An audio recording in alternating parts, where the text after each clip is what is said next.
नमस्कार मंडळी. तर आज आपल्या स्वयंपाकघरात बनणार आहे अस्सल गावठी स्टाईलमध्ये झणझणीत चिकन. गावाकडच्या मातीतल्या चवीची आठवण करून देणारं, खमंग मसाल्याचा सुगंध दरवळणारं आणि तोंडाला पाणी सुटल असं चिकन अगदी घरगुती पद्धतीने कोणतेही जास्त प्रकारचे मसाले न वापरता आपण हे चिकन बनवणार आहोत. तर त्याच्यासाठी मी 1 किलो हे चिकन घेतलेलं आहे. हे फ्रेश चिकन आणलेलं आहे आणि हे आपण 2 ते 3 पाण्यांमध्ये ना स्वच्छ धुवून घ्यायचं आहे. कारण जेव्हा आपण चिकन आणतो ते कटिंग पीस करताना ना त्याच्यामध्ये काहीतरी लागलेलं असतं किंवा चिकनचं जे रक्त वगैरे आहे ना ते सर्व आपण स्वच्छ धुवून घ्यायचं आणि ते आता मॅरिनेट करूया. तर मॅरिनेटसाठी हळद घालून घेऊया. तर ज्यावेळी आपण चिकन शिजवतो त्यावेळी हळद आणि मिठाचं प्रमाण योग्य असेल तर आपल्या चिकनला खूप छान टेस्ट येते आणि आपली भाजी पण छान तयार होते. तर इथे मी हळद, धनेपूड, जिरेपूड आपण याच्यामध्ये घालून घेऊया आणि मीठ 2.5 चमचे, आपण जे पोहे खायचे चमचे असतात ना त्या चमच्याने 2.5 चमचे हे बारीक मीठ घालून घेतलेलं आहे. तर तुम्ही बघू शकताय 2.5 चमचे मीठ घातलं आणि आता हे सर्व आपण घातलेले मसाले आहेत ते आपल्या चिकनच्या पीसला मॅरिनेशनसाठी लावून घेऊया. आता छान आपलं हे मॅरिनेशन करायला ठेवायचं आहे. तोपर्यंत आपण इकडे फोडणीची तयारी करूया. तर कुकर मी गॅसवरती ठेवला आहे आणि त्याच्यामध्ये तेल घालून आपण याच्यामध्ये लसूण, खोबरं आणि कोथिंबीर थोडी जास्त प्रमाणात वापरलेली आहे मी, कारण कोथिंबीर फ्रेश कोथिंबीर वापरायची आणि फ्रेश कोथिंबीर असेल ना आपल्या भाजीला छान टेस्ट येते आणि रंगही खूप छान आणि सुरेख रंग येतो. तर आता हा मसाला तेलामध्ये आपण छान भाजून घ्यायचा आहे. गॅस आपला मीडियम फ्लेमवरती ठेवायचा. जर का आपण जास्त फुल गॅस सोडला तर आपला मसाला करपू शकतो. त्यासाठी मीडियम गॅसवरती आपण हा मसाला छान असा भाजून घेणार आहोत. तर आता मसाला भाजला हे कसं ओळखायचं, तर ज्यावेळी आपला मसाला ना असं तेल एका साईडला सोडतो त्यावेळी आपला मसाला भाजला असं ओळखायचं. तर हे पहा, हे परफेक्ट प्रमाणात आपला मसाला भाजलेला आहे. तर याच्यामध्ये आता आपण मॅरिनेट केलेलं चिकन घालूया. तर आपण चिकन, हे पहा, चिकन पण खूप छान मॅरिनेट झालेलं आहे. मिठाला आपल्या पाणी पण सुटले. हे एकदा आपण हलवून घेऊया आणि मसाल्यामध्ये आपल्या शिजण्यासाठी घालून घेऊया. आता हे तुम्ही पाहू शकताय. याला आपण आता छान अशी फोडणी द्यायची आहे. सर्व मसाला आपल्या चिकनला लागला पाहिजे, त्यासाठी सर्व आपण चिकनचे पीस जे आहेत ते मसाल्यामध्ये छान मिक्स करायचे. आता आपण याच्यावरती ना झाकण ठेवूया, कारण चिकनला जास्त हे करावं लागत नाही, जास्त वेळ ते शिजवावं लागत नाही.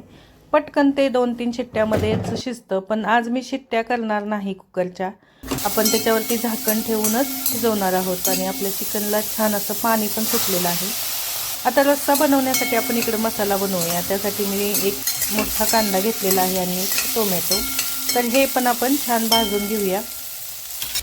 नंतर हे आपण मिक्सरमधून काढून घ्यायचं आहे. तोपर्यंत आपलं चिकनही इकडे छान असं शिजलेलं आहे आणि त्याच्यामध्ये आपण चिकनमध्ये गरम पाणी वापरायचं. गरम पाणी का वापरायचं, तर गरम पाण्याने आपल्या चिकनची जी टेस्ट आहे ती आणखीनच वाढते आणि आपला रस्सा खूप छान होतो, म्हणून गरम पाणी वापरायचं. आता आपण जे लसूण, खोबरं आणि ह्याचा मसाला घालणार आहोत त्याआधी जे आपण कांदा आणि टोमॅटो घेतलं होतं भाजून, ते मी मिक्सरमधून बारीक करून घेतलेलं आहे आणि ते आधी आपण भाजून घेऊया. आणि हे लसूण खोबरं पण त्याच्यामध्ये घालायचं आहे. हा सर्व मसाला आपण छान भाजून घेऊया. आता याच्यामध्ये आपण जास्त तेल वापरायचं नाही, कारण आपण जो मिठाचं रस्सा बनवलेला आहे त्याच्यामध्ये ऑलरेडी तेल आहे, म्हणून इथे मी थोडंच तेल वापरते.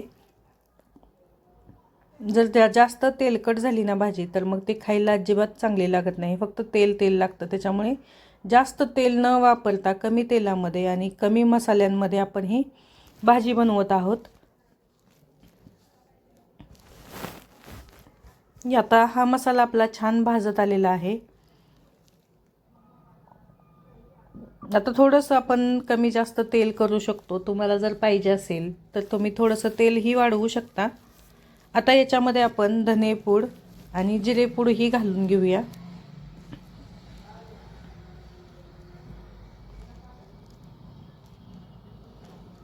आता याच्यामध्ये आपण घरी बनवलेलं काळं तिखट घालणार आहोत. आता या तिखटामध्ये आम्ही सगळं म्हणजे आपण जे गरम मसाले वरून घालतो ना, ते सर्व या काळ्या मसाल्यामध्येच आहेत. त्याच्यामुळे मी अजिबात एक्स्ट्राचे मसाले वापरणार नाही. आणि आता उन्हाळा सुरू झाल्यामुळे काय होतं तर जास्त मसाले खाल्ले तर आपल्याला त्रास होतो, पोटामध्ये जळजळ वगैरे होते. त्याच्यासाठी आपण अजिबात मसाले जास्त यूज करणार नाही. आणि हा मसाला चांगला भाजून घ्यायचा.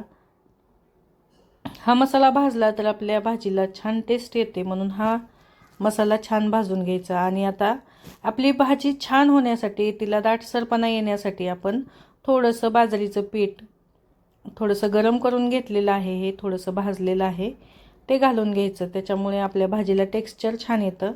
आता हा मसाला भाजून झाल्यावरती आपण जे मटण शिजवून घेतलं होतं, चिकन, ते याच्यामध्ये घालून घेऊया.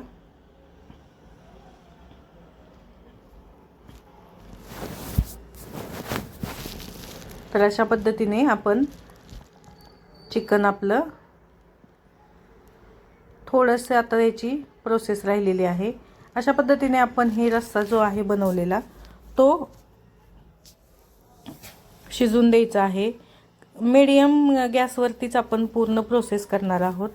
अजिबात जास्त फुल गॅसचा वापर करायचा नाही, कारण मग भाजीची टेस्ट जाते. आता बघा तुम्ही किती छान आपल्या भाजीला कन्सिस्टन्सी पण खूप छान आहे आणि टेक्स्चर पण बघा किती छान आलेलं आहे. अजिबात मी कोणतेही जास्त मसाले वापरलेले नाहीत, जास्त तेल वापरलेलं नाही. एकदम साधं आणि घरच्या पद्धतीने, घरगुती आणि गावठी पद्धतीने आपण हे चिकन रस्सा बनवलेला आहे. तुम्ही ही रेसिपी ट्राय करून बघा आणि तुम्हाला कसं वाटतंय हे मला कमेंट करून नक्की सांगा. आता हा रस्सा आपण छान उकळी येऊन शिजून द्यायचा आहे.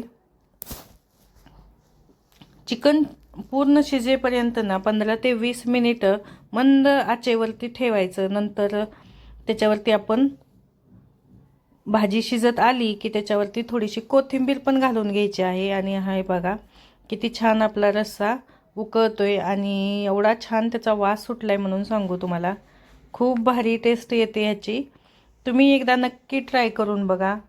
आणि हा जो गरम रस्सा आहे ना, तो ज्वारीची भाकरी किंवा बाजरीच्या भाकरी किंवा भात चपाती बरोबर सर्व केला तर चिकनची चव अजूनच वाढते. आणि गावाकडच्या पद्धतीने बनवलेली भाजी आपल्याला गावची आठवण करून देते आणि खाल्ल्यानंतर बोटं चाटत राहाल इतकी जबरदस्त चव होते ह्याची. खूपच भारी रस्सा हा झालेला आहे. तुम्हीही नक्की ट्राय करा आणि आपल्या चॅनलवरती अशाच सिंपल आणि गावाकडच्या पद्धतीने बनवलेल्या रेसिपी तुम्हाला पाहायला मिळतील. जर चॅनलवरती नवीन असाल तर चॅनलला आपल्याला सबस्क्राईब करा, लाईक करा, शेअर करा. आणि तुम्हाला जर रेसिपी आवडली असेल तर मला कमेंट करून नक्की सांगा. मी अशाच रेसिपी अपलोड करण्याचा प्रयत्न करेन. आणि जर तुम्हाला चिकनची बिर्याणी वगैरे पाहिजे असेल तेही मला कमेंट करून सांगा. त्याच बिर्याणीचाही व्हिडिओ मी अपलोड करेन. तर कशी वाटली तुम्हाला माझी भाजी, कशी टेस्ट आहे हे कमेंट करून मला नक्की सांगा. आता आपला हा रस्सा तयार झालेला आहे. बघा किती छान त्याला करी आलेली आहे.